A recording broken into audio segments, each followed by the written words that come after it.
Ndikulandileni abale okondedwa ku lingaliro la mawa wa lero, mawa wa pa 20 July 2022. Okondedwa mawa wa lero tipitirizabe kuphunzira mawu a Mulungu pa mutu omwe uja onena kuti kuchangamuka sikolakwika. Popeza pofuna kuthana ndi vuto lililonse m'moyowu sipafunika kuchita chidodo. Okondedwa mawa wa lero ndi phunziro namba 5 limene likuchokera m'buku la Estere chapter number 2 kuyambira ndime yoyamba mpaka ndime namba 18. Mawu a Mulungu mchichewa cha lero akuti pambuyo pake mtima wa Ahasiwero utatsika, Ahasiwero anakumbukira vasiti ndi zimene anachita vasitiyo. Anakumbukiranso lamulo lomukhudza limene analisindikiza. Tsono anyamata a mfumu amene ankamutumikira anati, mfumu akufunireni anamwali okongola. Mfumu isankhe oyang'anira pa chigawo chilichonse cha ufumu wake kuti abwere nawo pamodzi anamwali onse okongola ku nyumba yosungira akazi ku Susa. Hegai mdindo wofulidwa wa mfumu amene amayang'anira amayi akhale osamalira anamwaliwa ndipo aziwapatsa mafuta odzola. Ndipo namwali amene mfumu yakondwera naye akhale mfumukazi m'malo mwa vasiti. Mfumu inakondwera ndi uphungu ndipo inachita momwemo. Myuda wina wa fuko la Benjamini dzina lake Mordekai, mwana wa Yairi, mwana wa Simei, mwana wa Kisi, anali mu mzinda wa Susa. Iyeyo anali mmodzi mwa anthu amene anatengedwa ukapolo ndi Nebukadinezara mfumu ya ku Babuloni kuchokera ku Yerusalemu pamodzi ndi Yekoniya mfumu ya mu Yuda. Mordekai nkuti atalera Hadasa amene ankatchedwanso Estere, mwana wa mkazi wa malume wake chifukwa analibe abambo kapena amayi. Mtsikanayu anali wokongola ndi wooneka bwino, ndipo Mordekai ankamutenga ngati mwana wake weniweni pamene abambo ndi amayi wake anamwalira. Lamulo la mfumu atalilengeza ndi kubwera nawo pamodzi anamwali ambiri ku mzinda wa Susa kuti akasamalidwe ndi Hegai, Estere nayenso anatengedwa kupita naye ku nyumba ya mfumu kuti akasamalidwe ndi Hegai woyang'anira nyumba yosungiramo akazi uja. Hegai anasangalatsidwa naye namwaliyo ndipo anamukomera mtima. Mosataya nthawi anamupatsa mafuta ake odzola ndi chakudya chapadera. Anamusankhiranso anamwali asanu ndi awiri aku nyumba ya mfumu kuti azimutumikira, ndipo iye pamodzi ndi anamwali omutumikirawo aja anapatsa malo abwino oposa mnyumba yosungira akazi. Estere sanaulule mtundu wake ndi abale wake chifukwa Mordekai anamuletsa kutero. Tsiku ndi tsiku Mordekai ankayendayenda pafupi ndi bwalo la nyumba yosungiramo akazi ija kuti adziwe za moyo wa Estere ndi kuti zinthu zikumuyendera bwanji. Tsono nthawi inkafika kuti namwali aliyense akaonekere kwa mfumu Ahasiwero pakutha pa miyezi 12 yomwe inakhazikitsidwa kuti amayi adzikongoletse. Pa miyezi 6 ankadzola mafuta amure, ndipo pa miyezi 6 inayo ankadzola zonunkhira ndi zokongoletsa. Ndipo namwali ankapita kwa mfumu motere. Ankaloledwa kutenga chilichonse angafune mnyumba yosungiramo akazi kupita nacho ku nyumba ya mfumu. Ankalowa madzulo kwa mfumu ndi kutulukako mmawa kupita ku nyumba ina yosungira akazi yomwe ankayang'anira ndi Sasingazi, mdindo wofulidwa wa mfumu amene amayang'anira akazi a mfumu. Namwali ankabwerera kwa mfumu pokhapokha amukomere mtima ndi kumuyitana pomutchula dzina lake. Tsono inafika nthawi kuti Estere, mwana wa mkazi wa Abihayili amenenso analeredwa ndi Mordekai amalume wake, alowe kwa mfumu. Iye sanapemphe kanthu kalikonse, koma anatenga zokhazo zimene ananena Hegai mdindo wofulidwa wa mfumu woyang'anira nyumba yosungiramo akazi. Ndipo aliyense amene anamuona Estere anasangalatsidwa naye. Anapita naye kwa mfumu Ahasiwero ku nyumba ya mfumu pa mwezi wa 10, mwezi wa Tebete, chaka chachisanu ndi chiwiri cha ufumu wake. Ndipo mfumu inamukonda Estere koposa wina aliyense wa akazi aja, kotero inamukonda ndi kumukomera mtima koposa wina aliyense wa anamwali aja. Choncho anamuveka chipewa cha ufumu pamutu pake, nakhala mfumukazi m'malo mwa Vasiti. Ndipo mfumu inakonza phwando lalikulu, phwando la Estere, kukonzekera anthu olemekezeka ndi nduna zake zonse. Analamuliranso kuti anthu mzigawo zonse asapereke msonkho, ndipo anapereka mphatso monga mwaukoma mtima kwa mfumu. Ameni. Okondedwa mamawu a Mulungu amene tawerengawa, titsogozedwa ndi kulingalira konena kuti kuona mwayi ndi kuulondola ndizo nzeru ndi kuchangamuka. Ameni. Kuona mwayi nkusakhala chete, koma kuulondola kuti mwayi wonso ukhale wanko, zimenezi ndi nzeru, kumeneku ndi kuchangamuka.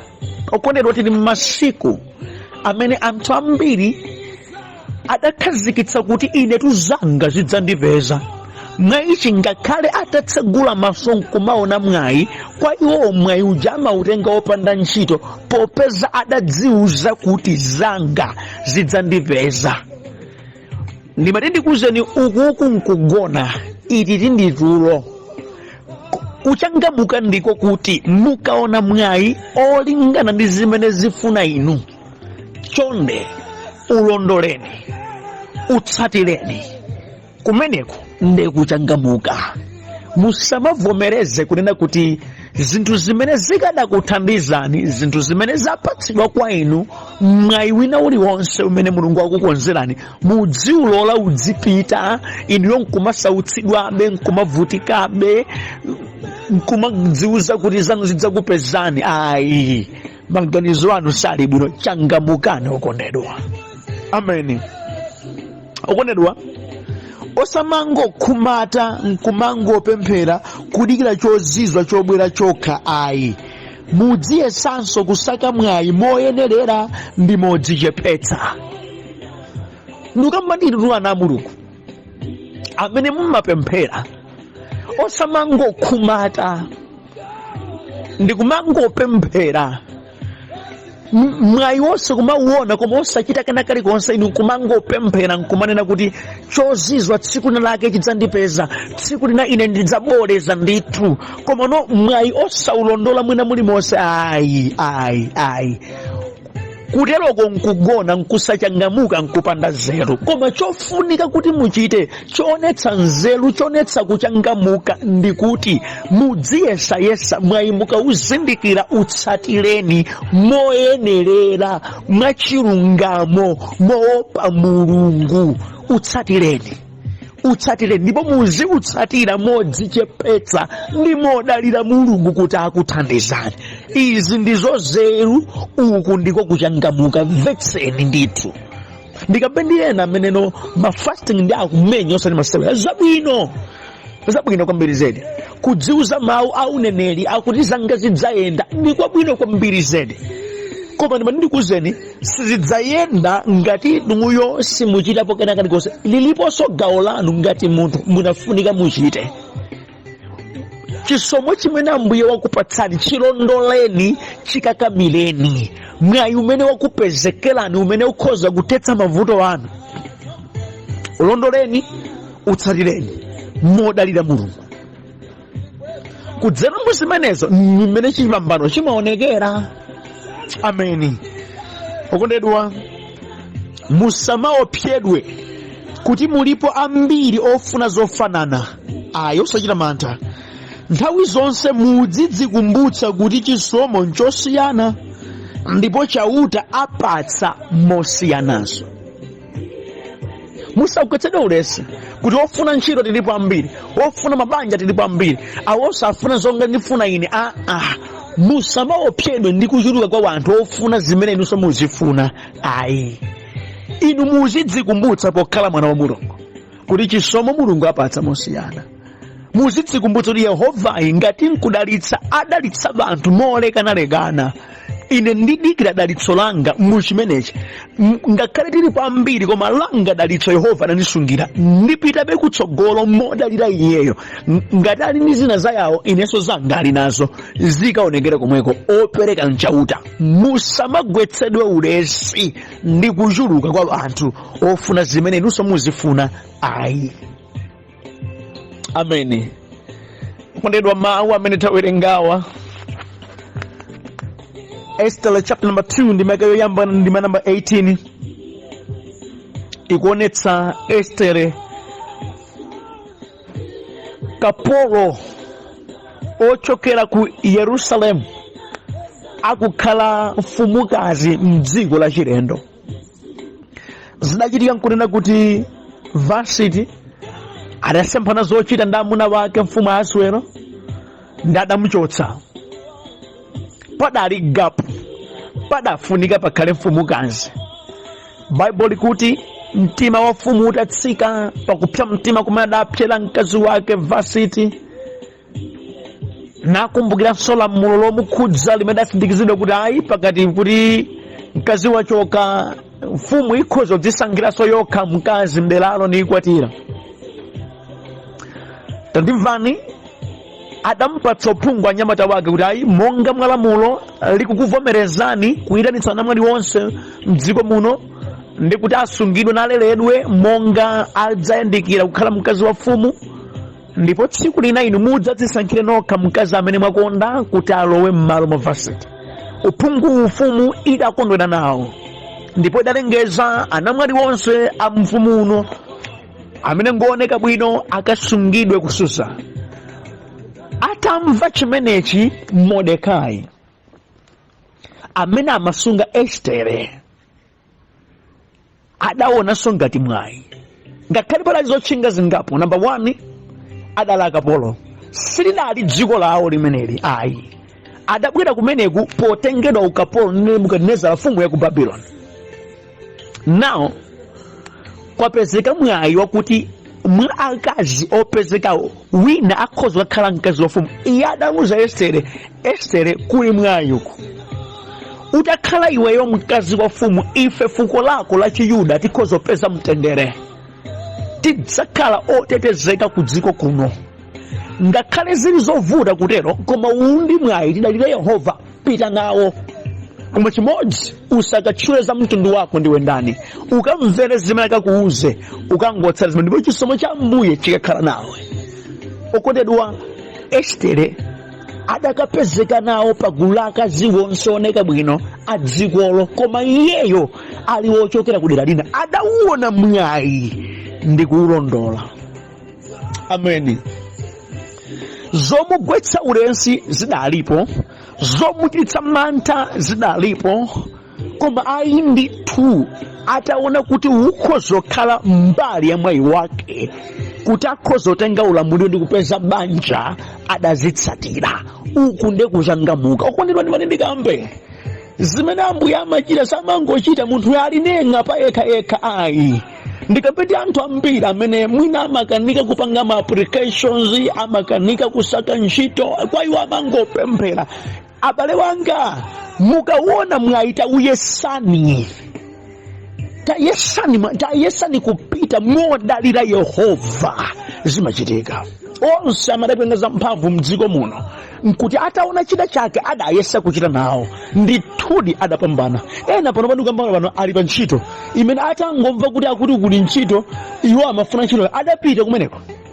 Ndamva kuti kuli ntchito, eya inu muli zoyenereza, ine ndilotere, tayesani kuchita izi. Basi pano ndabwana ndithu pano pamanenera umboni kuti koma ine ntchito yanga ndayipeza modabwitsa kwambiri, ndipo ndikhulupirira ndi Ambuye ndithandizira. Koma iwo adatikapo sitepe yetu yochita pakena kake, sadangokhala nenga ayi.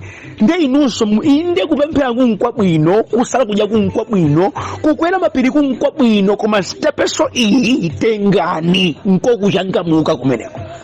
Osamangokhwacha iza asingapake nawo, iza asingatere, ine singatere, ndine born again singatere. Mukulatu ziziko kudutsani ndithu. mimwa imene ambuye akupatsani ndi mulungu kuti akubweretsa zimenezi kuti muzidziwe. Nthawi zonse muti zina zake zikamachitika muzikhala ndi funso kuti munthu afuna kuti nditani, ndadziwiranji zimenezi, chifukwa information yokuti yakupezani ili ncholinga. Information iyo musayigoyitaya iyayi, chilipo ndithu chimene mulungu wakonza pa moyo wanu. Akadafuna kuti iniwo musazidziwe zidakatheka simukadazidziwa, pamene mwazidziwa nkutheka chilipo chimene mulungu akuyang'ana. Ameni. Usamangokhala iyayi kudira chozizwa ayi. Mkatikati mwakuchitaso zoterezi ndi mmene zozizwa zimaoneka. Mkatikati mwakemo mmaphulika zozizwa, mmaphulika maumboni, mmaphulika zodabwitsa mkatikati mwa zimenezo. Usamangokhumata iyayi. Yesani kuchita mokhulupirira mulungu, modalira dzina lake. Yehova ingwa bwino amasamalira. Ameni. Kondedwa Estere adapita pokhala wodalira mbuye, chisomo cha mbuye chidamuka naye. Ameni.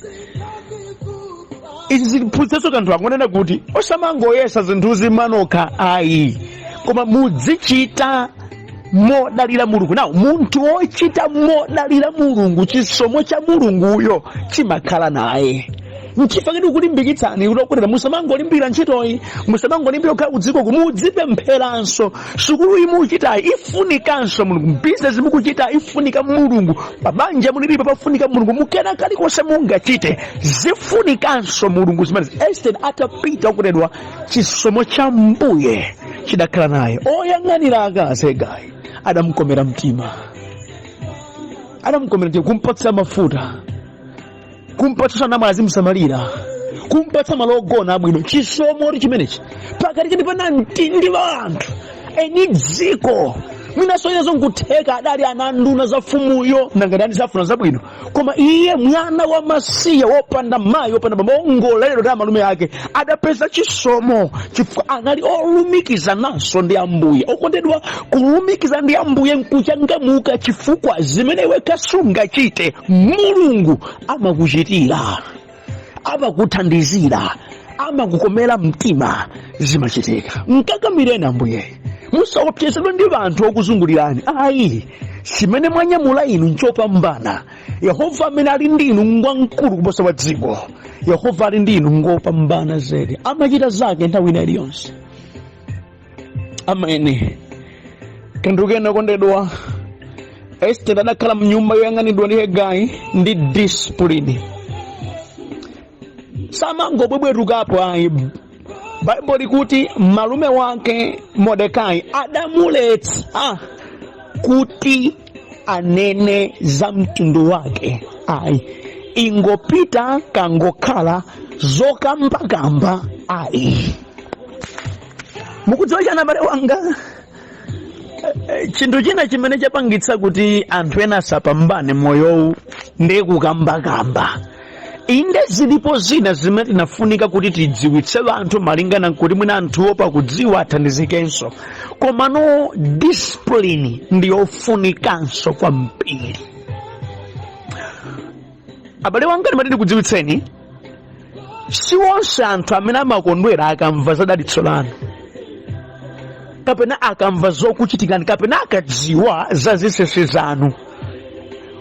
Chidziwitso chimene anthu amatha kukhala nacho cha inuyo chimabweretsa ziwiri izi. 1, anthu akhoza kukukondani nakulemekezani, koma oterewa amakhala ochepa, koma ambiri amakuchani sanje nkukudani. Nkutheka adakati anene ndine muyuda ine ndabwera kuno kungati Kapolo ine ndikuzane mwina akadampirikitsa kumeneko sakadakhalanso mkazi wa mfumu. Nkutheka koma adasunga zimenezi. Okondedwa, zofunika kuti niyo musunge sungani, zofunika kupanga sheya pangani sheya. Sikali konse muzingo bwebwetuka koma tikuuza bantu inde mafuni atu ali ndi gawo ikapo ma status, koma si zonse mungauze dziko ayi. Zofunika kukhala ndinu, zikhale ndinu, popeza mukapanga expose kena kali konse zikubweretsani nkhondo zachikhalire, ndipo zina zimene zafuna zikupezeni sizikupezani chifukwa mwapanga expose inuyo zimenezi. Nukamba pano ena zidachitikirapo. Discipline adalibe adaluza banja, discipline adalibe adaluza ntchito, discipline adalibe adaluza maubale abwino, discipline adalibe, adadziukitsira nkhondo zachikhalire, kukambakamba kupanda ulemu. Okondedwa, zimafunika kuchita izi ndi discipline. Discipline. Osamangobwebwetuka iyayi. Estere sadabwebwetuke ayi. Kakang'onong'ono yeye ambuye bondedera yeye apandetere yeye dedede. Andi ndimatidi nena maumboni tidziuzana nthawi yake ikakwana. Nyengo iyi ndikunena kuti Estere wakomedwa mtima ndi woyang'anira akazi Hegai. Ampatsa iyeyo anamwali yena omusamalira, ampatsa malo abwino. Koma adasunga bechisisi kuti ndine Muyuda sadanene. Chomwe mwezanena ma ineyo because ndine Muyuda bwe ndifaiza utereze. Ayi sadakambe, ayi adadzichepetsa kotheratu. Sadanene chifukwa adakanena ichi chikadambalira nkhondo. Mukudziwa abale wanga zilipo zina zidabwera pamoyo wanu ngati zovuta chifukwa mudayambitsa ndinu. Zosafunika kunena inu yomudanena. Zosafunika kuuza auje inu mudawauza. Ndezimene zidakapanga stiye mkwiyo ndipo adamba kukudani. Inde ena adzakudani pa zifukwa zawo, koma zina kumachita kukhala kudzigulitsa nokha. Ndipo chimene chakhala vuto pakati pa anthu ambiri makamaka adzilongo wanga kungogulitsa kena kalikonse koma tukambakamba. Ndipo sainasana na anyamata azibambo amangokamba kena kalikonse moti zawo zonse umachita kuzidziwa. Ngati mukufuna mudziwe kuti apita kuli lero mukaona pa status pawo pa Facebook pawo, every detail ya moyo wawo amayika poyera. Ndana amachita panga maplani owathibula monga angachitire chifukwa iwowo yasowa ndi discipline. Kuchita kuwawerengera atu kena kalikonse kudzigulitsa. Changamukani zina zimalephereka pamoyo wanu. Osati kuti vuto ndi mulungu ayi, vuto ndinu mulibe discipline. Mordekai adampatsa discipline Estere kupita uko chonde usakanene za mtundu wako. Instruction iyi idabwera chifukwa amadziwa anthuwo ndipo amadziwa zotsatira zimene zikhoza kubwera. Estere akanena za mtundu wake. Chimene kufuna iwe sungupanga expose mtundu wako. Chimene kufuna iwe nkukhala mkazi wa fumu, tsata chimenecho basi. Discipline ndiyofunika kwambiri zaidi pa uzimu. Ndiyofunika kwambiri zaidi pakena kalikonse mene mukhoza kuchita discipline. Kumaona zofuna kuchitika mu nthawi yakenso osamangochitapo ya via. Ayi. Ameni. Kumene kuti ndiye kuchangamuka. Kandukena Estere analionvera. Adamvera kena kalikonse kamene Hegai omuyang'anira adamuuza. Bible kuti ikakwana nthawi yakuti namwali achoke ku nyumba yoyang'anidwa akafike pamaso pa fumu, amaloledwa kutenga kena kalikonse kumeneku kuti akapite nako kwa fumu kuti akaonetsere nako. Estere adalibe kuchita zimenezo ayi. Adamvera zimene Hegai adamuuza. Nditani apa? Adangotenga zokhazo zimene Hegai adanena. Adakapambana. Adachita momvera. Okune sikupusa tikumamvera ma instructions azinthu ayi. Zimakuthandizirani kuti zimene mukuziyembekeza zichitike moyenerera. Pamene ena amene kuti ayi neyo ndipake zosamangomvera zizoso yoyo. Angatiphonyetse, mira angatipadzitse. Ife titerepo tipanga kuso zathu izi. Estere ali chete kumvera zimene omuuza, omulangiza, omuyang'anira amanena. Full stop. Kupambana sikuchitika ndi phumba ndi matamayi, kumachitika ndi kumvera. Obedience kwa Mbuye. Simungachite za Mbuye mamagani inuso kupereka zeru zanu muyesa kupambana sizitheka. Munafunika mudzichepetse kwa thunthu. Estere adadzichepetsa kwa thunthu. Chifanani ndi cholinga. Adadzichepetsa. Adatsatira zonse moyenerera. Ngati nthawi yodzola mafuta imakhala nthawi imene amadzola. Nthawi yoti apange zinthu zofunika kuti zichitike nthawi imeneyo amachita. Kupanga 4 instructions ndi zimene zinampambanitsa. Chisomo tokondedwa cha pa Mulungu chimagwirizana kwambiri ndi chisomo cha pa wanthu. Ichi musamalitse. Chisomo cha pa Mulungu chimagwirizananso ndi chisomo cha pa wanthu kuti zinthu zimene zinayembekezereka zichitike. Estere adatsata zimenezo. Adadzichepetsa. Adalibe dyera. Adalibe phuma popeza amadziwa ndili pansi pakuyang'aniridwa ndipo zina zonse akuchita ndi Ambuye. Itakwana nthawi yake yakuti apite. Bible kuti chisomo cha Mbuye chidatsogola, ndipo wina aliyense amene amamuona adamkomera mtima, adakondwera naye. Ndipo mfumu sidachedwe, idamuyika chipewa cha ulamuliro pamutu pake, nakhala mfumukazi. Ichi nchozizwa chakunena kuti mwana wa kapolo otengera ku kapolo dziko lonse lake akatenge udindo okhala mfumukazi mdziko limenelo, kupambana ana anduna, kupambana ana aina onse mderalo. Chidachitika nchani ichi? Ndi chozizwa Yehova walowerera. Naw koma muone kuti akafike pa chozizwachi chachitika nchiyani. Panali process. Neni ndikambenani musathawe process iyayi, zimatero nditu. Musangolingalira zakutsogolo, mudziwe zimapezeka bwanji zimenezi. Ndi chimene ndikuphunzitsani kuchanga mukadi kudziwaso process, ndikuyenda process iyo kuti mukafikire ku chimene chiyembekezereka. Estere adakhaladi mfumukazi. Funso adakhala bwanji? Adawona mwayi, adawutsatira. Adadalira Mulungu, adakhala ndi discipline, adakhala womvera, wopanda mphuma, opanda makani. Ndipo zimenezi Yehova adalowerera nachita modabwitsa, nakhaladi mfumukazi. Ukondedwa, musakakhale nomangokhumata. Mwayi wina uliwonse mukuwona umene ukutsatira moyo wanu, uchiteni moyenerera, motsatira mawu a Mulungu. Yehova adzaonekeramo. Musagwetsedwe ulesi ndi ena ambiri odziwika ama status awo. Zili ndinu nzapaderadera zoposa wina aliyense. You are so unique. Ambuye adakuyikani papaderadera. Zapaderadera zanu zidzaonekanso. Yehova amathandiza ana wake nthawi zonse. Dzikumbutseni mawu amenewa. Ndipo musagwetsedwe ulesi pamene muchita zinthu zanu moyo ngati ana a Mulungu. Ambuye akudalitseni nakuunikeni mozama za mawu amene talalikirana pano. Amen.